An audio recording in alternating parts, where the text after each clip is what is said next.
All right. Hello, everyone, and welcome to the September 13th meeting of Gateway API Gamma Working Group. As always, the Kubernetes Code of Conduct rules are in effect. And yeah, with that, we have an open agenda. So if there's anything you want to discuss, please feel free to add topics to the meeting notes section, and we'll try to also take notes as this goes so that we can recap ASIC later. And also please feel free to add your name to the list of attendees so we can keep track of who is coming and participating in these meetings. All right. Yeah, I guess we can start off if Keith, you want to share the Miro board with the different service binding approaches. Sounds like there was some good discussion. Sorry for not being present. I was on vacation last week for the HTTP mesh binding doc, but it sounds like there was some good discussion on that, and seeing a couple of comment threads. And yeah, so let's. I'll hand it over to Keith if you want to share your screen and go through that.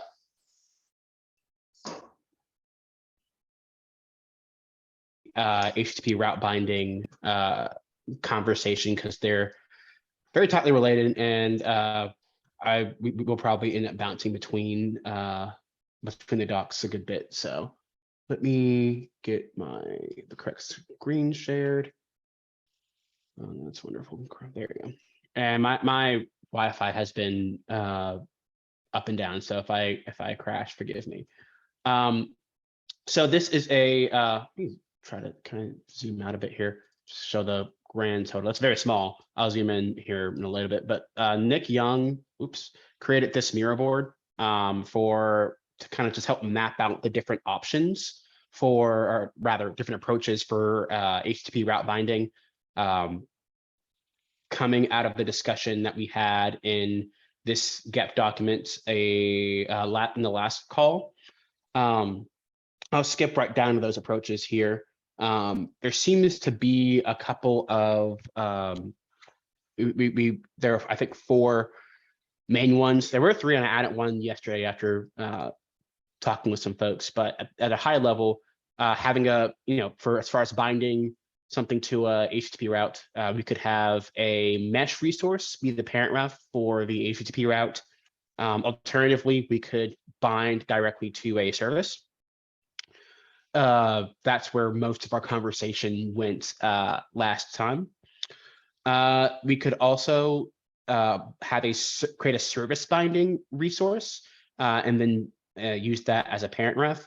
We have a new service binding resource, and I think at one point we had a sample YAML for that. I don't know where that went. I have to go dig that up. But that service binding resource would kind of take the front end persona that we've discussed in the past. And then I added this new service projection resource last night that I will talk about more in a little bit. But so what Nick has done here is he's kind of laid out the flow of attachments for some of these various approaches. And so here's one example in the doc of of HTTP route binding directly to service via the parent ref.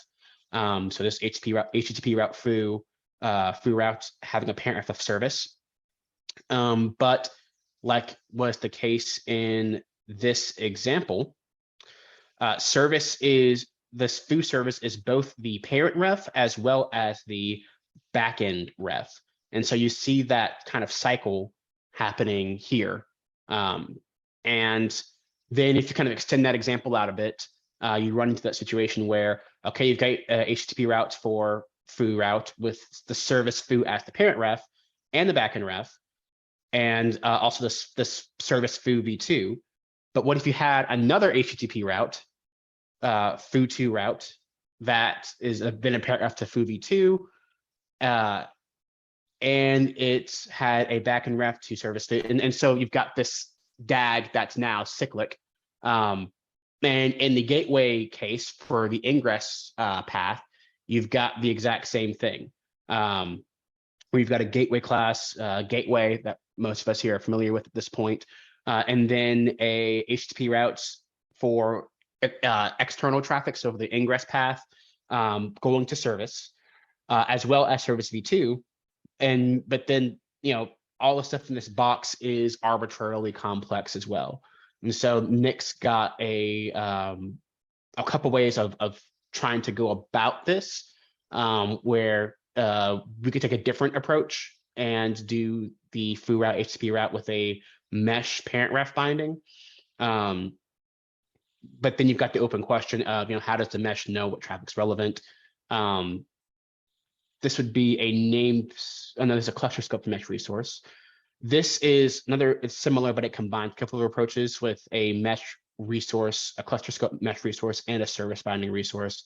Then this is another mesh service where you even have some egress functionality for consumer rules for traffic leaving the foo service, and then producer rules for traffic going through the foo service. So that's kind of the options gone there. I'll leave a second for folks to take a look. You should have access to this Miro board in view only mode, but it's just another way of trying to kind of lay out the different approaches that were in the doc in a more visual way. So I'll pause there for conversation. I see Shane, you've got your hand up. Yeah, I'm worried I'm going to regret this question because it feels like it might be a little silly, but I'll give it a shot anyway. With mesh, a lot of times you're talking about like what you're trying to describe with like an HTTP route is potentially, one pod talking to another over the mesh network, right?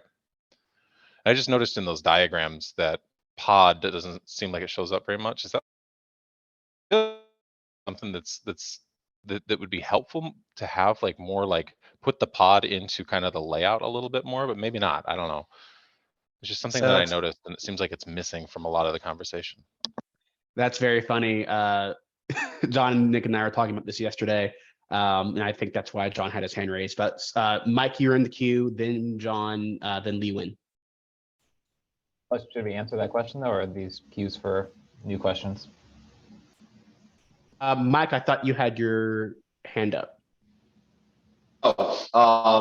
Yeah, I guess I'll first address the pod thing, and then I had a separate point. But yeah, for the pod thing, I think it might be relevant, but I think one of the things with service mesh is that largely we are focusing on services communicating with other services, and what the underlying compute resources, whether that's pods, whether that's VMs, whether it's something else, is hopefully less relevant.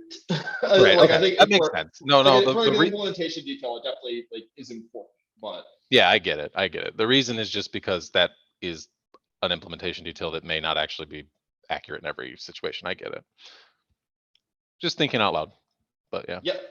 Yep, that makes sense. And then the other point I wanted to raise is that the cyclic reference thing is something that we've also seen come up in the route delegation work in the North-South Gateway API meetings. So it would be worth keeping in mind how we've talked about approaching that problem over there, and if we can take a similar approach, or if anything that we find here, it sounds like there's some proposals for doing a separate resource to make it more clear how to limit the depth of a route, or what can delegate to what, and that's something that has been discussed but seems to have not be the path forward. So just trying to find a common way to do that, I think would have some advantage. Yeah, just to go back a little bit, just to throw out another angle, I do think it's impressive somebody that I didn't catch who did this, but whoever took the time to put this together, this is very helpful, and I appreciate you doing it. Yeah, Nick Young went through and made this diagram. I find it very useful for visualizing. John, you're next in the queue. Yeah, I'm trying not to say this in a very negative way, but apologies in advance. I feel like I was looking over the original doc we had that had a list of all the current implementations, and there are APIs today. And the thing that struck me is that they're all extremely similar, and they're all way simpler than anything we've discussed. So I'm wondering, are we just solving problems that don't really exist in search of like this perfect API, and going like, if you look at like the Miro board on like the bottom right, there's like this crazy model of, you know, a bunch of resources. Like, do we need this? I don't know. It's like, is it just enough to just add like some field like service to HTTP route? You put one word there that's like the name of the service, and we're good to go pretty much. And maybe not literally that simple, but I worry that we're trying so hard to have like the perfect API that we're just killing ourselves with complexity. Every API I've seen, it just has like almost one word that's just like, which service does this route apply to? And that's it.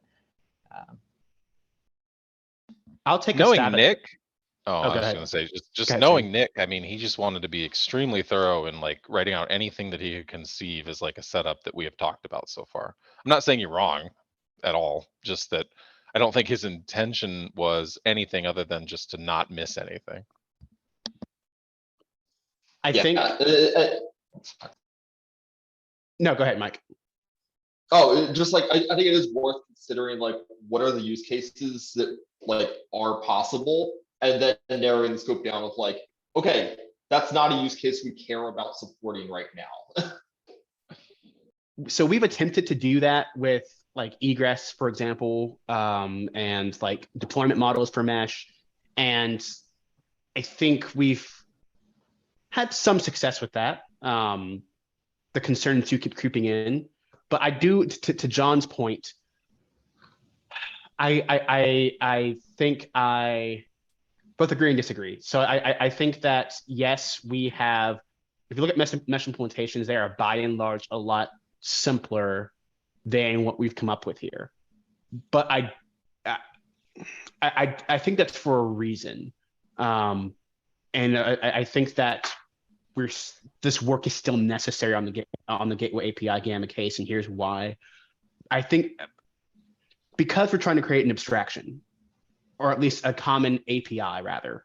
We're trying to create a common API that works across different kinds of topologies of mesh, both sidecar and sidecar-less. We're also trying to leverage a different kind of paradigm than is present in many mesh implementations, as far as attaching routes to things and leveraging the kinds of APIs that already exist within Gateway API for a common north, south, east, west description, configuration setup.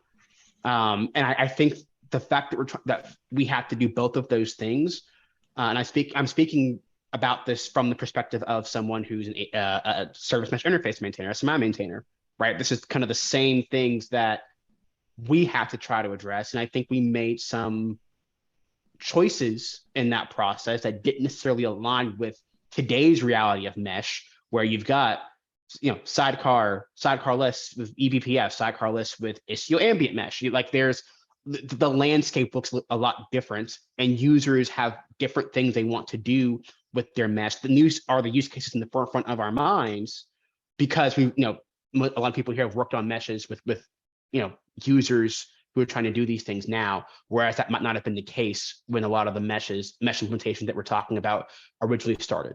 So I do want to add that perspective, that I think we're solving a bigger problem, and there's necessarily a bit more complexity in doing that, at least in considering the different approaches. So I'll get off my soapbox for a bit. Lee Wing, you're up next. Yeah, let's jump back to this. Yeah, I just want to express, I really agree 100% with what John mentioned. I think we kind of overcomplicate ourselves. I mean, I think somehow I feel like we try to mix the API level with underlying data plane level. How do we implement, right? So if I am a data plane supporting mesh, I understand the mesh, I understand the HTTP route. There's nothing else I need. I know how to, if you come to the mesh, I understand how to reach everything attached to the mesh. It's up to the data plane how to do that, to find out which one. And as the owner of the application or service team, I own the HTTP route. I define how do I route my backend, version 1, version 2, different ways. I think that's what I'm trying to say. I think Gateway API covers all those. And just another reiteration of this, I came from the physical network back in the Cisco. You don't define every single route in internet, right? You connect your thing to the cloud and you connect to AT&T network. They know how to route to your site. We don't go inside. So that's what I'm trying to say. Mixing the data plane and the abstraction, I think it really overcomplicates itself. Big +1. Really appreciate that context. Costin, you're next, Nikki. Yeah, I'll just pile up on what was said, basically. So completely agree. All right, John, then Shane. Yeah, I mean, on one end, I do agree with what you said. The one thing I do worry about is there has been talk in Slack a lot about doing things like, for example, making mesh now like controlled DNS, and you create an HTTP route that provisions a DNS address, the client's call to call that. Like, those may be good ideas, but I feel like that's way outside of scope of what we're trying to do here. In my opinion, at least, the scope of Gamma should be to standardize what exists in meshes today. And today, there's nothing doing that, right? Today, the paradigm is that you have a service and you extend it or virtualize it. That's why we call it virtual service in Istio, with additional routing information or other policies. So I would be hesitant to have anything that drives from that. Now, it could be generic. Like, we have attachment that's has a kind name and namespace. I think core should be service, but if we have that and you want to make your own thing for your implementation, I think that's perfectly fine. I just don't want the core, or at least the requirement, to be that all these implementations do something totally new. Yeah, I completely agree with that. I'm very much of the opinion that Gamma work should stop at the API layer, and we want to make sure that we're not shutting off doors for people who have maybe L2 or L3 mesh implementations that have to do some of those complex things. But as a whole, I think we should strive to leave data plane conversations for implementations as much as possible. Go ahead, Shane. Yeah, I still think, like, just to throw it out there, I think Nick was just doing this for completeness because of where the conversation was so far, and I agree with a lot of what you said, Keith. But I think I lean more towards John Howard's kind of perspective and some of the other things that were said. If anything, I would paraphrase what he's saying is just kind of as simply keeping your priorities straight, like trying to prioritize your time. It might be helpful as an action item. I taking some things off the wall, or having some of those things. One thing that we might be able to do is start actually setting some release goals in terms of actual times, because right now it's kind of unbounded. It's not really unbounded, right?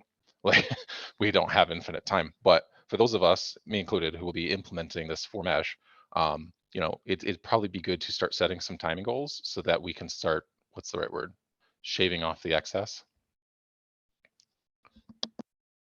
I unfortunately, you cut out for me a couple of times there, Shane, but I heard the last thing you said, and I 100% agree with that. I know that when we started Gamma Conversations, KubeCon was kind of our first milestone goal, and we wanted to have something in 060.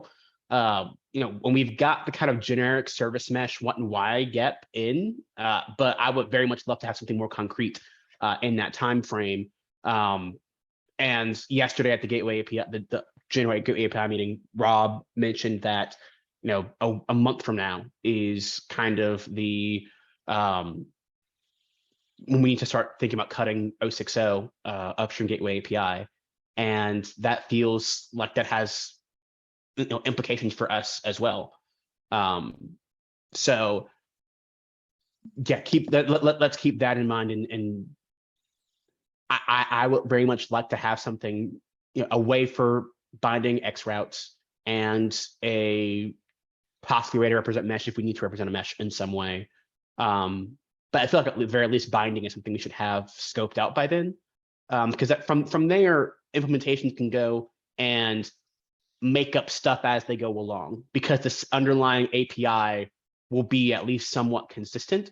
So yeah, really want to try to get this done. I see a message from Costin about how about sorting, maybe starting one problem. For example, service or XXX and vote on a name for XXX. That's what we decided, instead of going in circles. I think that sounds good to me. I think that's kind of what we're doing as far as working on binding. We started down the mesh representation conversation and realized that binding is more central. So we've shifted kind of, and I think that everybody here is kind of focused on getting that done. No, my point is, I think we have one big decision to make, which is service directly or through some intermediary. And I think now consensus is almost moving towards some intermediary. I mean, maybe some holdouts, but I think we have at least a majority on. Now, the only question is how to decide how to name it, and if it's one mesh service or HTTP service or service. And for that, I don't think it's bike shading effectively. I mean, everyone has a favorite names, and we'll never agree on what color to paint it. So I don't know what process would be appropriate for picking the name. I proposed, listing all the names and everyone votes on one of them, or whatever, list of favorites or voting techniques you want. But once we agree on a name, we can probably fill it up and have a CRD and kind of start iterating on implementation, basically, and moving to other problems. I can at least, yeah. No, go ahead, John. Go ahead, Mike. Go ahead. Yeah, I can at least clean up. I agree that it feels like we've narrowed into like two possible approaches, and I can at least like clean up the doc and try to like consolidate some of the conversation around pros and cons for each of those, because there are distinct advantages and disadvantages for them. If that helps us get closer towards the next step, then I think, John, you have your hand raised.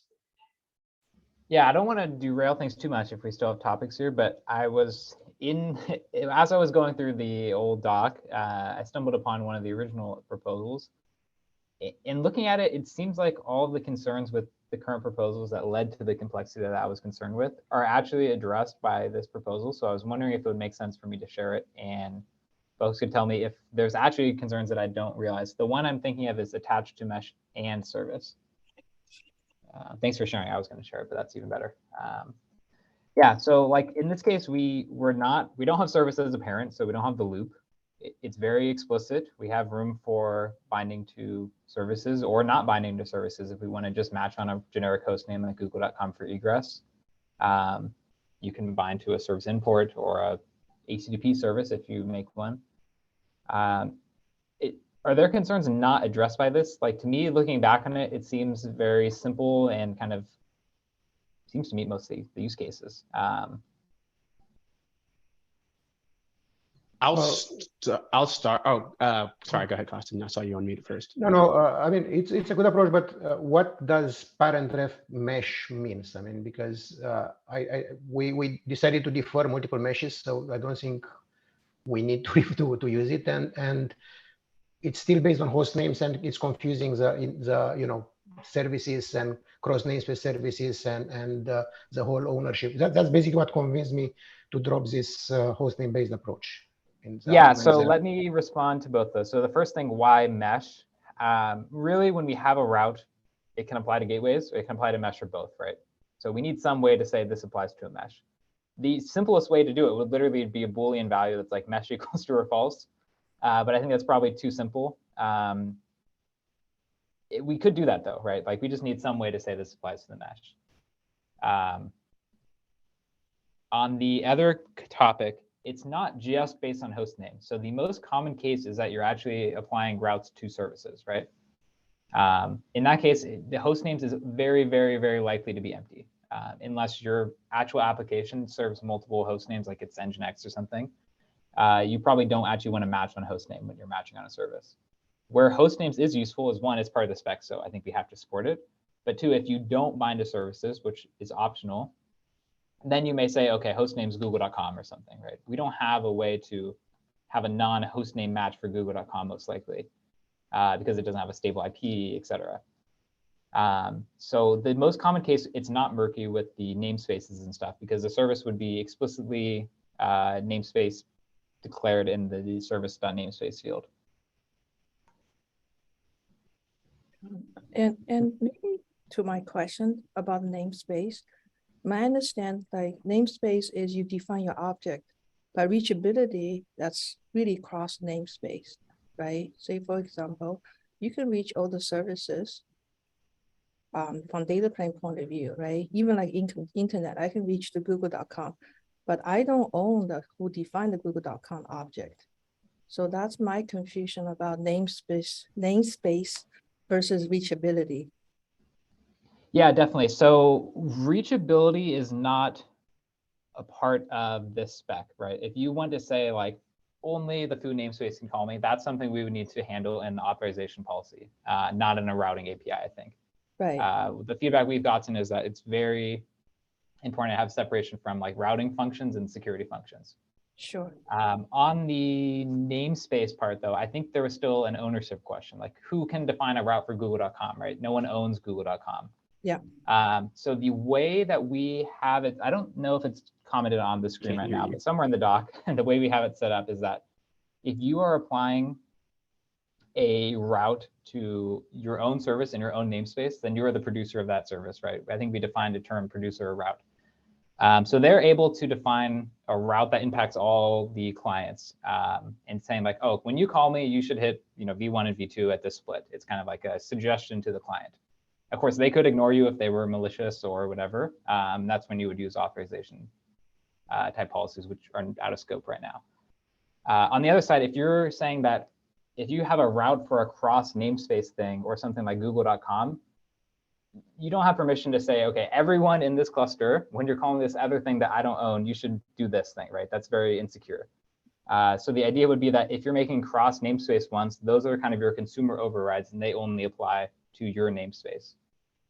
Now, there was some further discussion that you could scope it beyond a namespace and like potentially add like just this one workload in this one namespace has this override, which I think we could add in the future. But in my opinion, it's not super critical. And I prefer to keep it simple at first. Does that answer your question? Yeah, so in that case, it's more like the validation of HTTP route. Let's say I'm D1, I own my D1 service, but then suddenly in my HTTP route, I start defining how to route to google.com, which I don't know, right? Is that the right way of understanding this? Yeah, so you could route to google.com as a backend ref. Like it's perfectly fine to say when you call my service, I'm going to redirect you to google.com. Right. But you couldn't say like when you call google.com, I don't own google.com. I own my food.com, right? If you come to me, let's say I'm going to john.com, which maybe you say you do not allow me to route traffic to you, which is fine, but it's part of when I define my HTTP route, when I submit to whatever the controller, the data plane, whatever's backing this, they can reject this to say, hey, your HTTP route is not correct. You're routing to something, maybe now your namespace or something not authorized. But it's so I think there's some, that's where I disagree with you. So on the front end part, which I have as services here, that part you have to own in order to do it, right? You have to be in the same namespace or it's only applies to your own namespace and it's your consumer override. But the backend can be anything. There's no reason that you shouldn't be able to say that when you call my food service, I'm going to redirect you to google.com, right? Mm-hmm. Okay. And one concrete use case for that is that, say I have a food service that's in the cluster and I have legacy food service out of the cluster, right? I want to split between the food service and food.external.com or whatever. So like having a backend reference is not something that needs to strictly be in the same namespace, I think. Okay, got it. Yeah, so I think one thing I just, even for my own purpose, I find HTTP route is very complete, at least for my, understanding use case. I don't feel like I really need another one. I think that's one beauty about Gateway API. Thanks, Rob, on the call, did a fantastic job. It's very simple. Having more, I personally, maybe I don't have understanding yet. I find any extra binding, this, that, somehow I don't think, at least for myself, I don't see add any value. Yeah. Rob, and then I'll add my hand up. Yeah, hey, I just wanted to thank you for the kind words too. I am happy with what we've all done with HTTP route, and I agree it's in a good place right now. I just wanted to add just a little voice of concern here, and I'll be clear, I'm not the mesh expert at all. There are many people more with more experience in mesh. I just want to say that I'm concerned that if we add this any kind of inline configuration here, it won't be complete, and we'll start going down a slippery slope of adding more and more complexity to the HTTP route resource. I think this covers the happy path very well. I am a little concerned that there are going to be an increasing number of edge cases that just cause us to chip away and add little bits and pieces to HTTP route because, well, it's just one more field. And before we know it, we have a overly complicated resource. That's just a high level bit of concern. Not saying we shouldn't do this. That's just my perspective here. So I actually had that same concern. And that was basically like, this is essentially the approach that I tried to capture by using service as a parent ref. It's not in the YAML example, but I can add it, of specifying both the mesh parent ref and the service parent ref. So that lets you do this functionally in almost the same way as this approach. So you still have the binding to both of them explicitly, but then avoids making changes now to HTTP route. If we determine in the future that we need to like add functionality, we can explore like backend properties or something as that may become relevant. But it lets us like do an approach very similar to this. So it's definitely like in the spirit of what the bind to service as parent ref thing I was thinking about when writing that. And I have Keith, then Costin. So I actually had that same concern as well. So thank you, Mike and Rob, for covering that better than I would have. But I also I was thinking about this last night and spent like 30 minutes on a alternative because I shared those concerns about having to modify the HTTP route resource. And I also felt like this distinction between front end, back end is important enough to be projected out of service. So like I said, took 10 minutes and wrote something that I don't know, maybe it's done, but I had this as an agenda item, and this felt like a good time to bring it up. But I made this service projection resource, and basically what this is it's a resource that references a service or a service-like resource, a service import, and this kind of encapsulates some of the concerns around backend properties that's work being done in GEP 1282 as well. What we essentially do is we would split out service, and so front end would have certain front end config, back end would have back end configuration, and then we would bind to that parent ref and specify a role once we're binding. This would, to me, it felt natural as like binding to a service, but you're able to bind to a specific role of the service, specifically the front end here. And then here you would bind to a particular role in the back end, which would tell you stop doing routing and just apply the back end configuration that might live here. And it's basically a way for you to be able to bind to a service, but to a specific role of a service. Add some more comments here for, around takeaways. I don't know, it's something I spent like I said, like 30 minutes on, and it's might be terrible, but did want to bring that up as well. So I think Costin was next. Yeah, I mean, maybe I'm repeating myself. We are going in circles. Everyone has a particular color that you want to paint it, and insist on that particular color. And we are not going to make any progress if we keep doing this, because again, nobody will give up. Everyone is fixed on a name or a color, and so I don't really care. I mean, service project and mesh service binding, route, whatever. Let's put all the names on the list. Vote on them, because again, nobody will give up on his preferred name, and move on, because we spent last 4 or 5 meetings talking about those names, and everyone arguing why his name is better. I'm happy to remove all the names I proposed or put them on the bottom of the list or whatever, but I don't think it's very productive. We have a lot of other things to address beyond how we call this object. I agree with Rob that probably keeping HTTP route unchanged.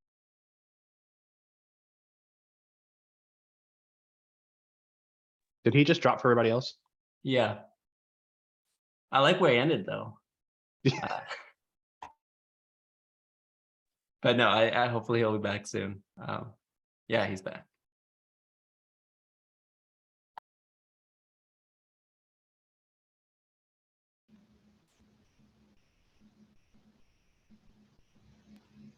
Did we lose Costin or something?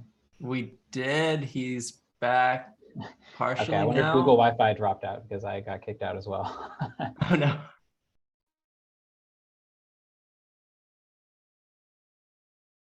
I guess should we move to? Oh, there's no one next. Okay.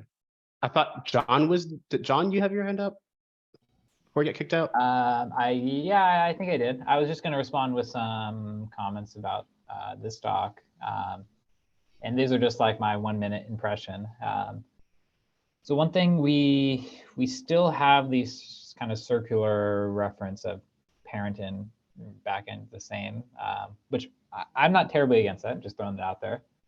Another thing I don't like is that I believe you have to create a service projection now for everything that you want to attach a route to. Not a huge fan of that. The other thing, it's kind of confusing to me, like, what does it mean if I say I create a route for foo as a parent, so I have this front end client TLS policy. I can't really wrap my head around what that means. Isn't that a backend policy? Like, that's a backend config. When you connect to the endpoints of foo, I apply this TLS. It's not a front end thing. So I'll purposely not answer that and add a comment in the doc, because I want to address Costin's point. So in one sense, I agree that yes, we're talking about a lot of different options, and we need to pick one. But I don't necessarily agree that the things that we're discussing are just naming. It's just naming. I don't think we're about shedding over naming of resources. I think we're talking about about how we're going to represent certain concepts. But again, this is something I threw together. Want to bring it up, but I mean, whether it is service projection and splitting out front and back end, or it's the backend service properties that's in GEP 1282, whether it is modifying HTTP route, there's some. It's not just a matter of naming, right? There are pros and cons to each. So I think discussion on them is valuable. However, I do want to, I am conscious of constantly going in circles and talking about the approaches endlessly. There have been concerns about cyclic references. There have been concerns about modifying HTTP routes. And so, yes, we may iterate on these approaches to try to address some of the concerns that get brought up. But to one of Shane's earlier points, it feels like we need a time box around this conversation, and we need a way for people to asynchronously iterate forward on different approaches, find where approach need to collapse. And it's not immediately clear for me where that is. because we've got so many different options that it feels like we need to collapse it. It seems like we have made at least some progress on, we've made some consensus around service, like binding directly to service is not what we want to do. But beyond that, like, what does this resource look like? I don't think that we have consensus around that yet. What should the extra layer of abstraction look like? What should it represent? I think there's still conversation around what that is. Or maybe I'm wrong and just slower than everybody else, and we've all decided and I'm just on the loop. But please tell me that. I'm happy to stop doing stuff that doesn't matter.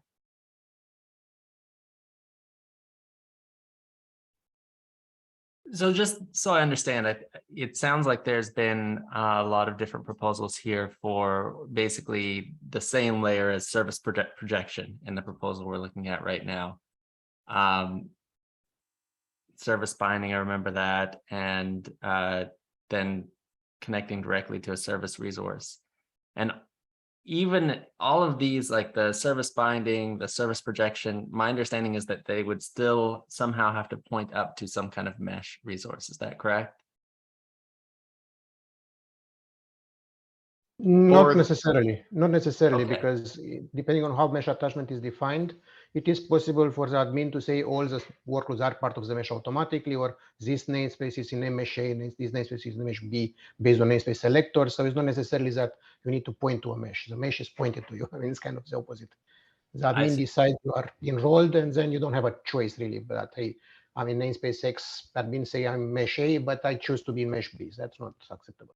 I got it. So there is a mesh resource that exists above this, or mesh concept that exists above it, but it's unclear whether it's an arrow up or down. Okay. And then there's also, I think, John's proposal from earlier of just the inline config, right?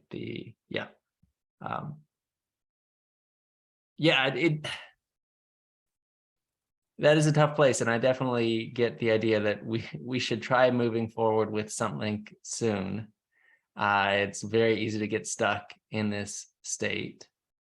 It seems like it'd be very helpful if if we could narrow this down to even 2 approaches.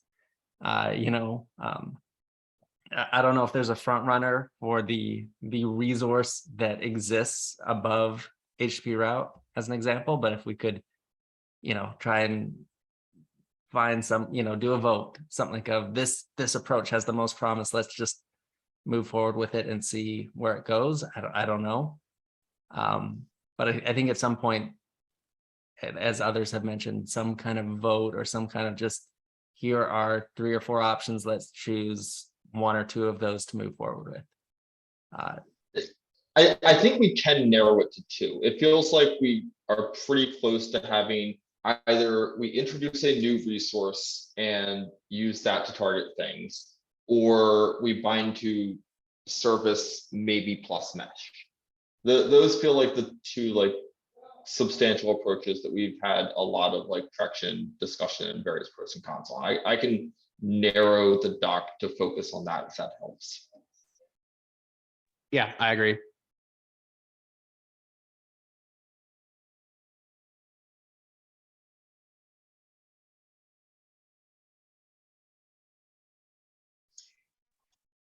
All right. Yeah, do you have anything else, Rob? Or it looks like we have one agenda item at the end about discuss adding workloads to the API.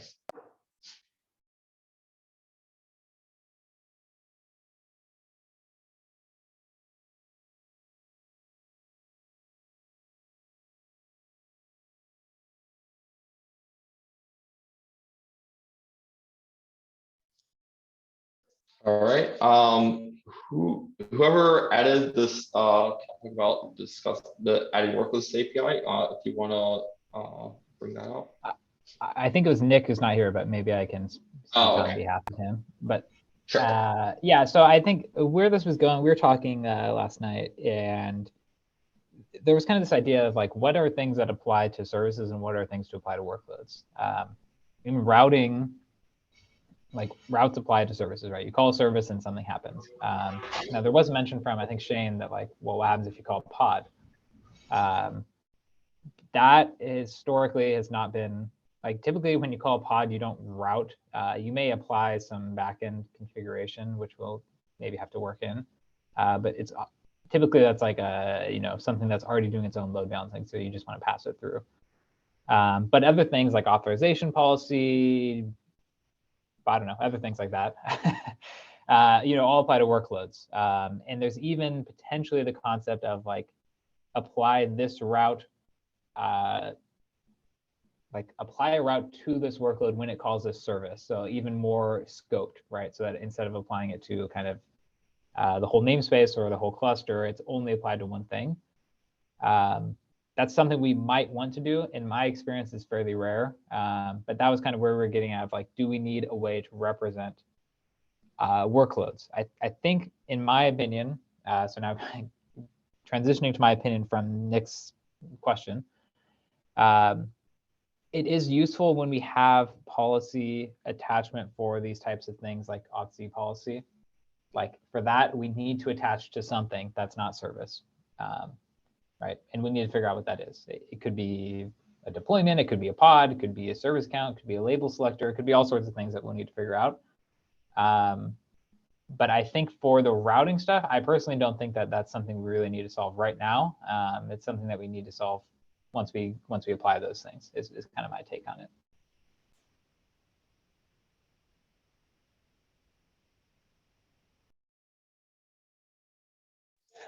I would agree with that.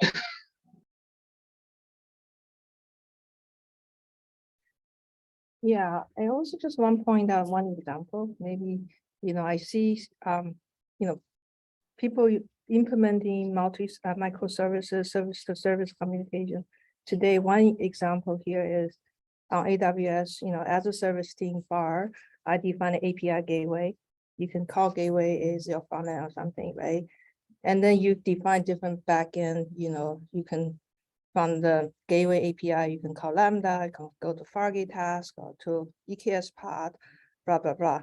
But then when I have full API gateway, my full pod may want to talk to bar, and bar service team also own API gateway.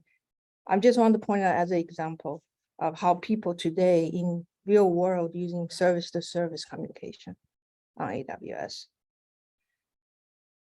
And as a full team, I own the API gateway. I define the policy, who can access me, what kind of thing they can do. And as also the service team, in my backend, I can define my workload. How do I route my workload? How do I scale workload, different version, blue-green deployment? And how does the bar find out the full API gateway?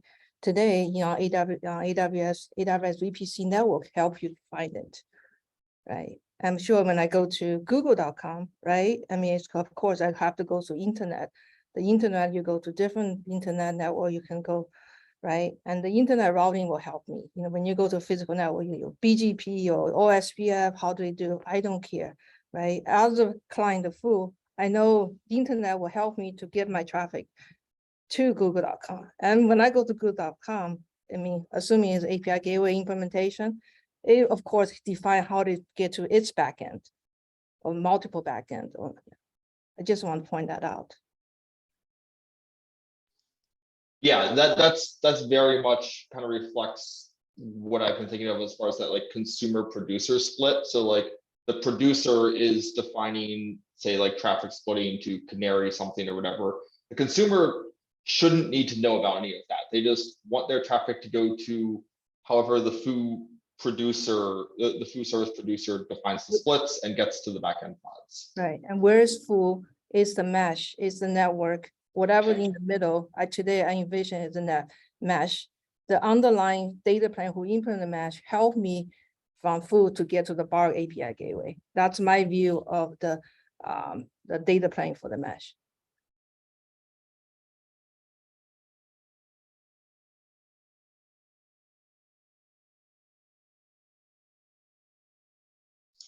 I'm behind on chat. If there's anything there that we need to discuss before we wrap up.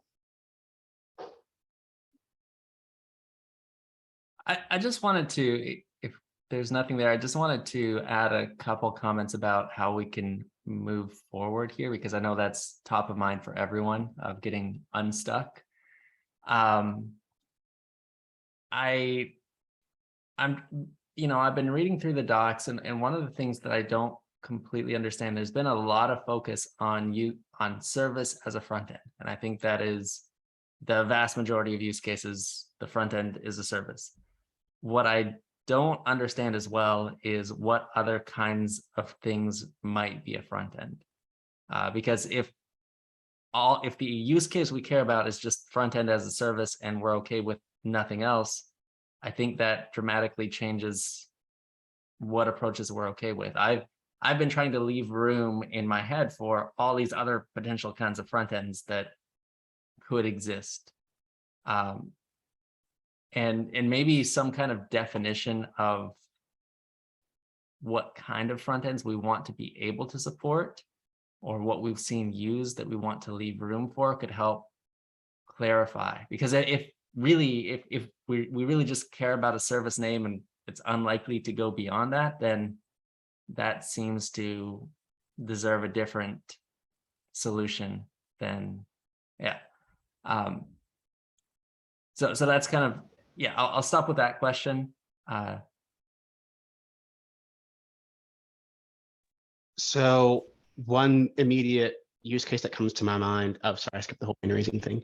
But one immediate use case that comes to my mind is any mess may have some representing that VM or external compute with a stable DNS name. And while we don't necessarily want to like tell implementations how to do that, most implementations are going to have some sort of resource to reference that. And so it's not a typical Kubernetes service, but the mesh or a cloud controller has done some magic in order to make that thing discoverable. That's what comes to my mind, at least. Go ahead, Mike. Or yeah, whoever. so for me, the preference to thinking of services on the front end is largely focused around kind of like the transparent proxy use case of, if you have no mesh configuration at all, you have services in a vanilla Kubernetes deployment that are using Kubernetes DNS host names to send traffic to each other in an existing setup, like if you have no mesh. And you want the ability to add a mesh overlay without significantly reconfiguring any of that. That is where the front end role of service becomes attractive, because it lets you add an HTTP route that would like bind to that existing DNS name. Traffic gets routed through the mesh, and if you don't add any rules, then it defaults to using the back end of that service, and it just flows normally without the application developer reconfiguring anything. Switching over to something like adding a new resource, you have two changes. You can make a change either way. You can either spin up a new host name and as an infrastructure operator, as a cluster operator, you can either spin up a new service with a new host name and ask your application developers to repoint their traffic to that, or you can move the existing host name, the existing service, to be a like service without selectors or something like that, in order to you basically reconfigure the Kubernetes resources to avoid the application developer needing to make changes, but somebody needs to make more substantial changes in order to adopt that model. Is kind of like what I had been thinking of the pros and cons for that. Yeah, I think Costin, you had your hand up after me. Sorry, Rob. Yeah. Yeah, I think it was in one of the chats, but to answer Rob's question about service, one reason I don't think service is really what we're looking for, and another resource would be appropriate, is we are changing the behavior of service. With service, you can expect that you have a selector Maybe a selector-less service would fit this use case, but a service with selector, it is reasonable for anyone reading the API in Kubernetes to expect that anyone in that bag of endpoints will get traffic and nobody else. That's kind of a guarantee of service if you look at the API. In reality, with HTTP route, we make that bag may not receive any traffic, but it will go to a different bag of endpoints. If we have a clear HTTP service, binding service, whatever we call it, with the semantics that this is something virtual that doesn't have an associated bag of endpoints, but instead is just routing to other services, then it becomes more less dangerous for people, because if any tool or security or whatever makes the assumptions that service API, that's a behavior. I have a test, a conformance test. I have an endpoint service and it works, then it kind of breaks the assumptions around service. That's the main reason I kind of switched my position, because initially I also thought that we have service, it works, we attach HTTP route, we are done. But yeah, I don't know. It's not a big deal. I mean, I think it's fine without it. It needs to always survive with this problem, and nobody complaining too much.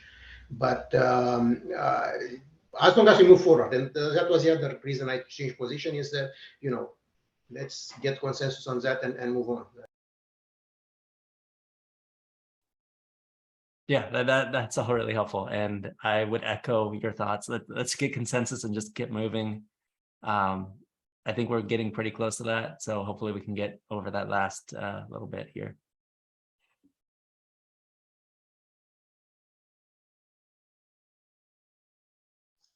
All right. Well, we're about out of time, so thanks everybody. I have a handful of basic changes to make to this to the scout based on the conversation, and yeah, let's definitely continue this in conversation in Slack. And thanks everyone for participating today. Take care. Have a good rest of the day.